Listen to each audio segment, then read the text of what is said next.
Welcome to the Heart of Commerce podcast. My name is Melissa Miller, and I am the president of the Burleson Area Chamber of Commerce. And today, my co-host is the one and only Drew Myers. Don't do that. Let's ride, though. Thank you. I mean, it should be special. It's an introduction. It is. I know that, but the one and only. I mean, it's true. I appreciate it. I'm glad to be here. Yeah. Today, I'm really excited because we have an amazing guest today who really is like salt of the earth, just goodness. Sally Lorenzo with Island Massage. Welcome. Thanks for joining us today. Thank you for having me.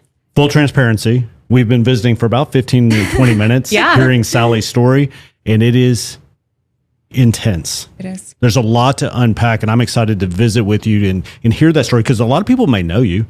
You know, they may have been into Island Massage and known you. You have some other small businesses that you're currently own and you're going to start. They may know you, but they may not know you, Sally. And I think this is a great opportunity to do that. Now, full transparency. Also, we have told Sally she can get as deep as she wants or stay as surface as she wants. This is completely up to her. But this is where I want to start, if you don't mind. Please continue. You've been in Island Massage. Yes. And how did you describe it before we started recording? It's like heaven. Like heaven? But Sally, that's something you said also, right? I want you to start by telling people the story about when you went to Hawaii and walking out of that hotel. Just tell the story. It's pretty powerful. Yes.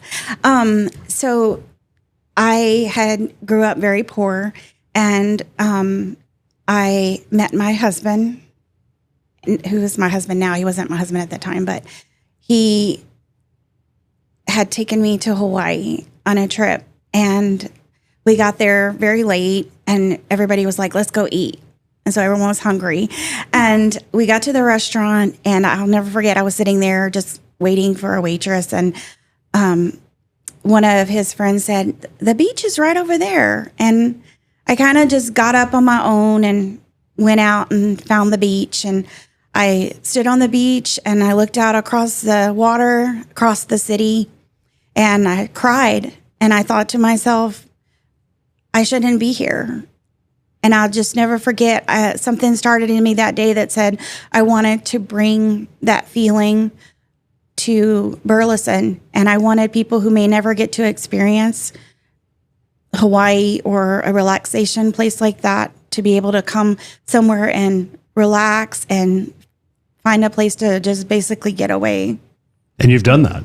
Thank you. Yeah, absolutely. Have done that. Yes. Super cool. And what I love about your story is just jumping to you're a fighter, you're resilient, and you've gone through so much to get to this point. And, you know, we'll talk about it towards the end of the episode.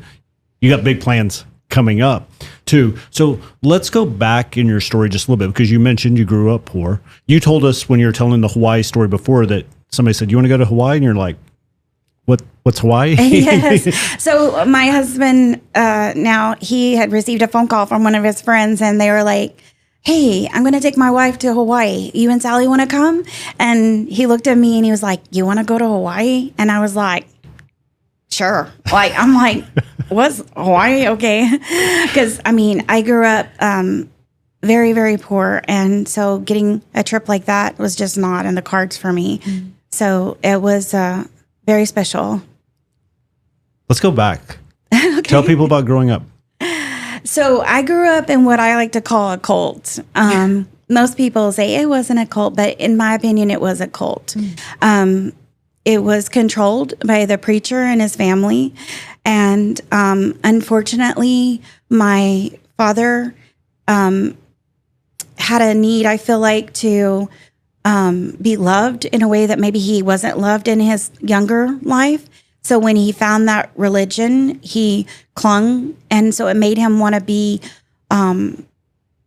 just go above and beyond. So he put that pressure on me as a child. You know, I became a salesperson really, really young. One of the things that the church did was they had a Monday night where all the ladies had to come, and as kids had to go there and make brittle. And I learned early on how to sell. My dad would sign us up. Most people signed up for maybe 15, 25 packages to sell for the week. But he would say, oh, we'll sell 250, 300. And that was a lot. Every Saturday, we would have a cardboard box and we'd sit up in front of Kmart, Walmart, wherever we could, wherever they'd let us. And it didn't matter if it was cold, raining, hot. 300 is so many. Yes, it was a lot. The whole table was just full. And I feel like people were so kind because I think they really felt bad for me. And but it did teach me about selling and surviving. Yeah. And Because how old were you? it was many, many years of my childhood. Yeah, it was a long time. But I'm going to turn that into something beautiful. And I'll tell you more about that later. That's called a teaser on the podcast. That's called a teaser. No, I love that part of the story, that wrinkle and what you're about to do in Burleson. So a lot of trauma in your childhood. Again, surface as you want or get as deep as you want. But just talk about, maybe it's one story that just talks about your resiliency and kind of led you to that moment like, hey, Sally, you want to go to Hawaii? And then led to Island Massage. Yeah, so a lot of people may not know this, but I was sexually abused from the age of 5 to about 13. During this whole process of the church and being controlled, it literally turned into some really bad stuff. And so during that time, not only, did I have to fight for myself, my mind, a lot of times the way that I made it was what was happening in our home was not my life. I literally kept my mind strong and I would just tell myself, this isn't your life. These aren't your parents. Like, this too shall pass. Mm-hmm. And I think that's what's helped me build such a strong family today. I'm very, very proud of my children and what I've built, because what I didn't have, I created. And I fought for my siblings. And ultimately, he did get caught, and he did, it was a big deal, and he got 5 life sentences. Wow. He's been in prison over 30 years. So I'm just taking that and turning it into something beautiful. And Melissa, I want to bring you into the conversation because I asked you before we started, have you heard Sally's story? You were running around here. I don't know what you were doing before we hit record on this thing, but Sally and I were just visiting. I was like, do you know her story? And you said, yeah, I've heard part of it. You guys were at a Network at Night event. How much of Sally's story do you know? And what part of it were you like, hey, I want to bring you on the podcast. I want to hear more. Yeah, it was mainly kind of what you just mentioned. I think really those 2 stories that you just shared, I'd heard some of before. I even almost think I kind of came in on a conversation that you and Sarah had been having during Network at Night.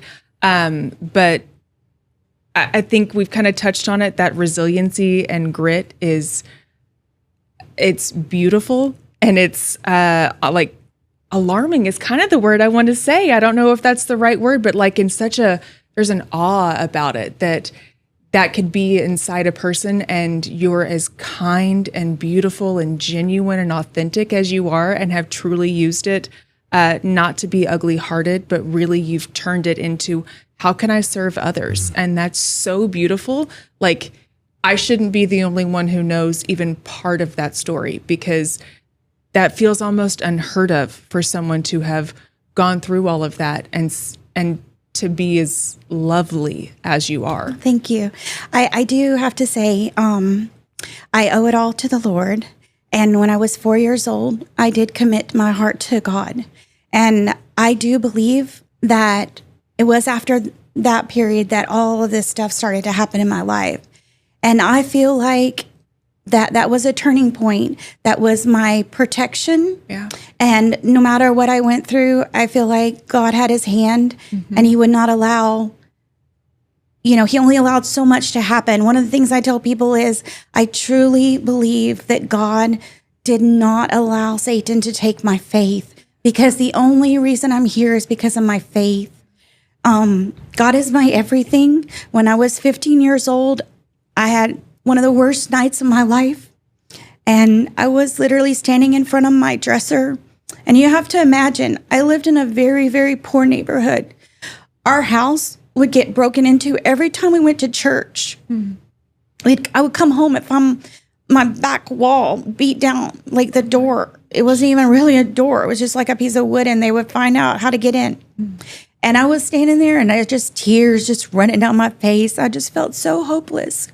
And just like me and you talking, God spoke to me, and he told me everything's going to be all right.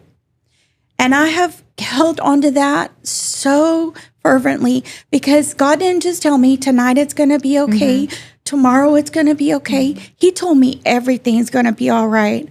And that means from that moment until the moment that I take my last breath and I go see him, everything's going to be all right. And I use that in business, because there are many times that I'm like, I don't know how we're going to make it. I don't know how we're going to survive, but he always comes through. And when I opened Island Massage back in 2007, the night before my grand opening day, I'll never forget. I got on my knees right there in the little lobby, and I told God, I want you to be my first client. And if you'll help me, I promise I will help people. And I have truly tried my best to honor that commitment that I made to God. Yeah.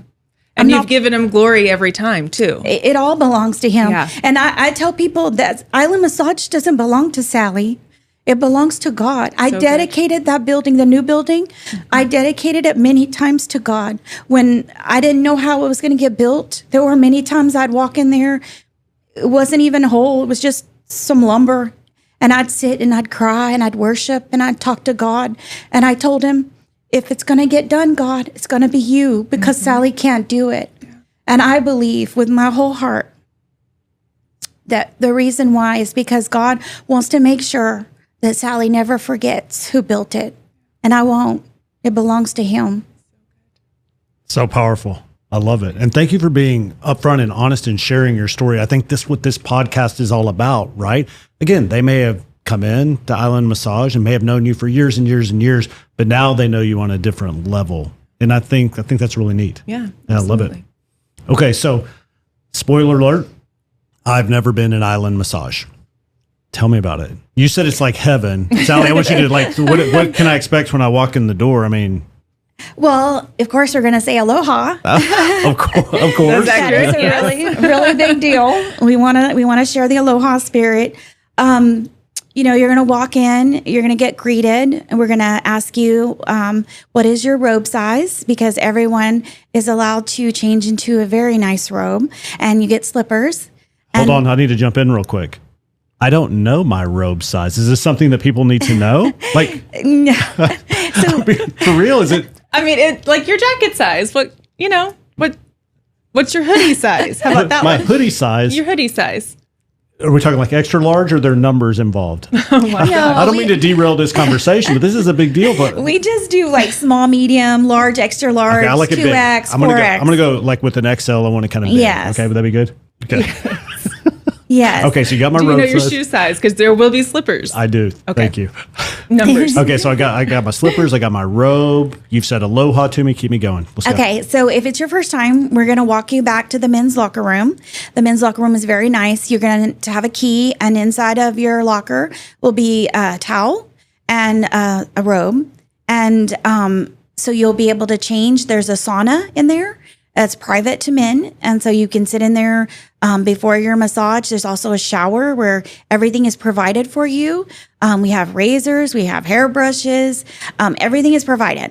So you're going to come in, whatever you need, a toothbrush. If you're worried about your breath, we're going to take care of that. So we're going to get in a robe. When you're ready, you're going to come out to the lounge where we provide free food. So we have Free food? Yes. Drew's like, now I'm sold. Like what type of food are we talking? Like finger snacks? So or we like, actually make our own signature yogurt cups, and we also have fruit cups with cheese.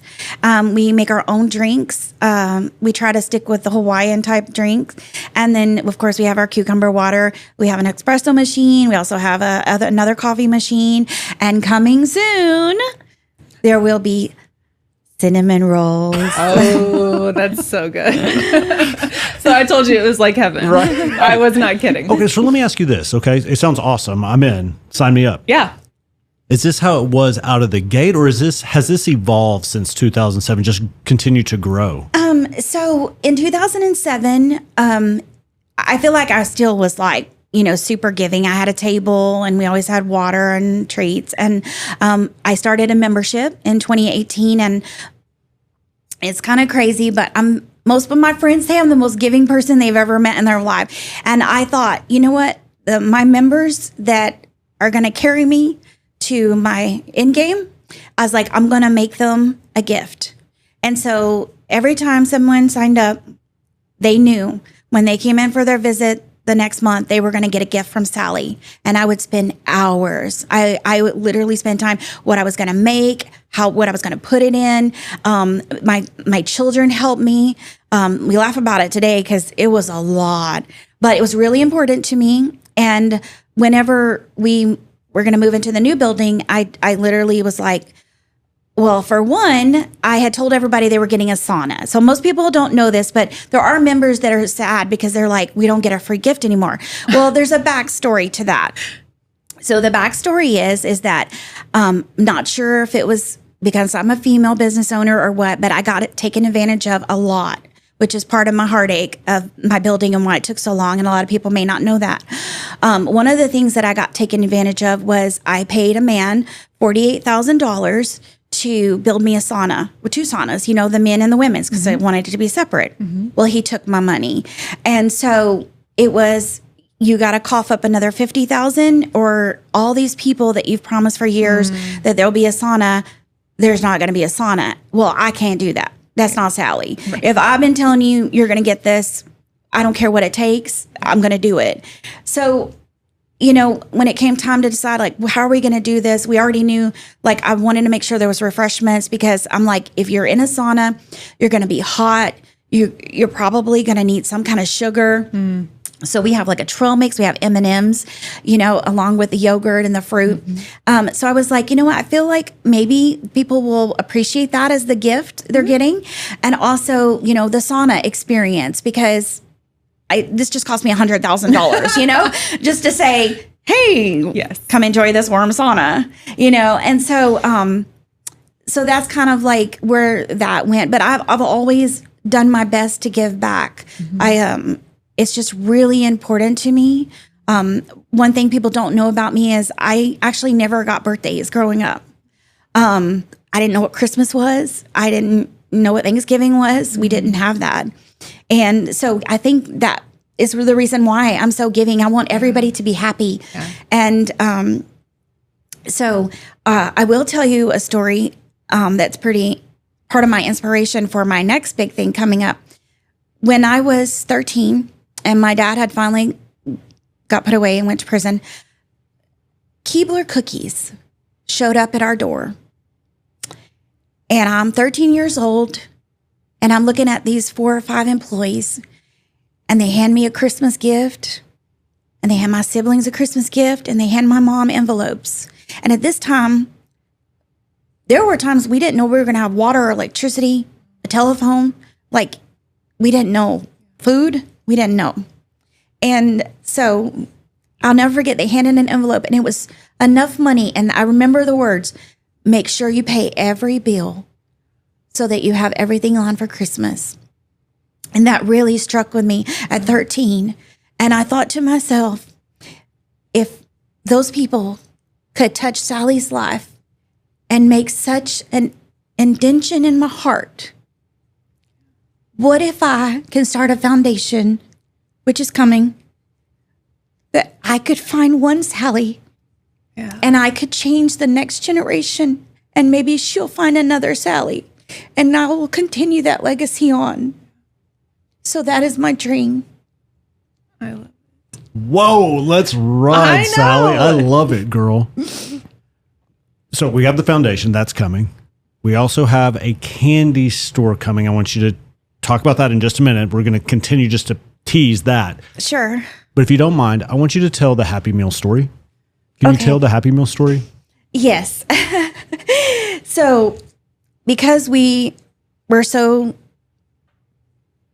I guess, in poverty, we would go to Town Talk.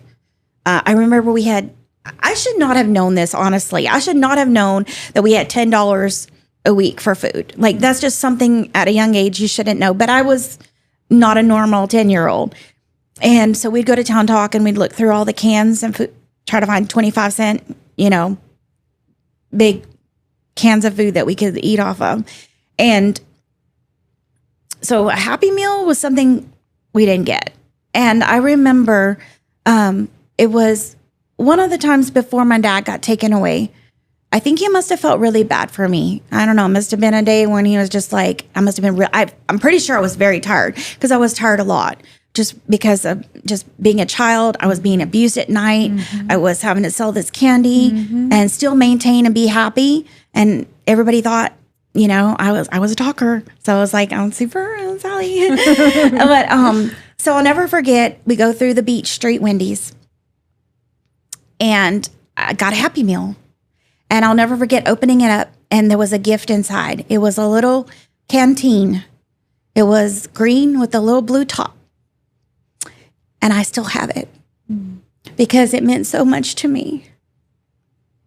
There's a lot of symbolism in that, you receiving a gift, and now you have such a giving heart. And that's, that's kind of why I wanted you to share that story. So thank you for doing that. Let's talk about a candy store. Yeah. The irony here is thick because It is. the brittle. Yeah. And you sold that, a lot of that. Yeah. I mean, you even mentioned it, Melissa, 300 300 a is Saturday. That's crazy. Yes. And as a child, it is hard to wrap my brain around how daunting that must have felt as a child, and knowing what would happen if you didn't do that. So Yes. it wasn't an option not to. No, it wasn't. And see, we had long skirts on because we weren't allowed to wear pants. So we had long sleeve, long skirts. And so, I'm sitting there. I don't even have, pants on to keep my legs warm, but people also don't see the lashes that line my legs because I was beat every day. So, it's just a lot to have gone through, but I am determined that I'm going to take that and make something very beautiful out of it. And so I am building Sugar Tree Sweets and Treats next to Island Massage. Love it. And my dream is to have a place where families can come. I just want it to be that place where it's like after dinner, it's like, let's go over to Sugar Tree and get a dessert. And my end game here is to start a foundation for abused children, single parents. All along, I've always told people that are close to me, it's not about businesses for Sally. It's not Island Massage. It's not the Sally Ann Skincare. It's not Sugar Tree. It's not the Cinnaholic in Mansfield. All these things that I have, it all goes to one purpose. And that is ultimately to be able to travel and go to middle schools and high schools and talk to girls. I really feel that calling on my life to, let them know that it doesn't matter what you're going through, what you've gone through. You don't have to turn to drugs, alcohol, sex. You can be anything you want to be. Like, don't sell yourself short. Like, you can literally become anything, because I'm living proof. Yeah. I mean, I'm a dropout, 9th grade, And you listed like 4 different businesses just now. Like, just wildly impressive. I almost feel really, truly speechless, which is unfortunate for a show. And very rare too, just for the Also record. true. But I'm just in awe. And I think my favorite part, to maybe derail us unintentionally, is you never left the Lord. Like, so many people could have taken that and what happened and where it happened at and all of that and been like, I'm out because all of these things. And that's not your story. You absolutely saw his hand and his hedge on you your whole life and chose to dig in and lean in. and Yeah. and just keep moving ahead, again, all for his glory. And you've never, anytime I've heard the story, again, even back at Network at Night, that's still, you always still gave it back to God. And that's just huge. And I love that none of this, derailed you or gave you the setback or made you question, or at least not in this, that we've discussed. But I think for so many people, it really could have. And I just think it's so beautiful how he's, like you said, he didn't let your faith leave you. No, I feel when I talk to the Lord, I tell him, like, thank you so much. Thank you for not letting me lose my faith. Yeah. Because I know Sally, and I know that if she'd have lost her faith, she wouldn't be where she's at. And, when I was younger, I heard a saying, like, those that have been hurt the most have the greatest ability to heal. And to me, it was just a saying back then. And then I became a massage therapist. And there are so many times when I work on people and they say, I feel like I've been healed. I feel like I've been touched. And I just tell them, sometimes I tell them, well, I prayed before I came in here and I asked God to help me because I know it's not me. I know that my hands are instruments for God and for his work. So if you feel better, then it was all God. I don't get any of that glory. I always tell the Lord, if you can use anything, you can use me. I have one last question. Thanks again for doing this. I really appreciate it. I love your heart and I love your giving spirit and I love your resiliency and grit. You use that word grit. I like it. So you mentioned that you do some speaking, right? Yes, I've been asked a couple of times to do women's conferences. And I'm sure if you share any part of this story, you get kind of the response that Melissa just gave you as well. Some feedback, right? What's the most impactful or validating thing that you've heard after you spoke? Did somebody say something to you? They were like, hey, this is what I'm supposed to do. So the last time I spoke, I had a lady, she must have been like 60 something years old. And she came up to me and she said, thank you so much for telling your story. She said, I'm 60 something years old and I've never told anybody I was sexually abused. And what was crazy is I went back to a conference and that lady was on stage telling her story in front of a huge congregation. Come on. So I just feel like God gets all the glory because whatever strength he gives me to tell my story, and that is ultimately my dream. I tell people all the time, I don't know if you guys know this, but I've actually had cancer twice. And so for me, I set up the businesses for a reason. I wanted my children to have something. So all through my girls, I told them, I want you to be a vice president of a company. Which company do you want? So Allison picked the spa, Layla picked Sugar Tree, and Rachel got the skincare. And, I tell them all the time, I don't know how much time I have left. Nobody knows how much time they have left. Right. But I do feel a calling on my life that's very, very strong, and it keeps me going. That there's something that I have to do. I have to change the world. Yeah. And I tell people that all the time. I feel that urgency. Like I have to keep fighting because there's something I have to do. And I know my friends, they say, oh, Sally, you're already changing the world. But you know what? There's a greater scale. And I really believe that. And maybe it'll be through the foundation. Maybe it's finding the next Sally. I am working on a book. I'll never forget one day I was on my way into surgery and I was coming down 67. And the night before, I had basically told my children, I don't know if I'm going to make it out of here. And I'll never forget driving down 67, going to the hospital for the surgery at 5 a.m. I'll never forget, I felt like God spoke to me and said, you're not going anywhere. You haven't wrote your book. So I truly believe that the book is part of the key because there's so much that has gone on in my life and so much that I've overcame that I really believe that someone out there is going to benefit from. And when they want to give up and they want to turn on their faith and they want to say, but God did this to me or God did that to me. No, God didn't do that to you. Man did that to you. God didn't do that to you, but his grace is sufficient. Yeah. He will carry you. And that's what he's done for me. He's carried me every day, every night. Every time I've cried myself to sleep, he's carried me.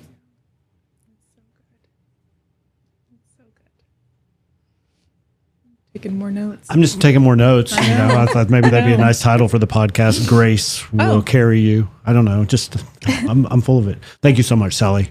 I enjoyed meeting you. I enjoyed hearing your story. Thank you. And it's very inspiring. Thank you so Truly much. is. Thank you for having me. Beautiful, of course. Thank you for your authenticity.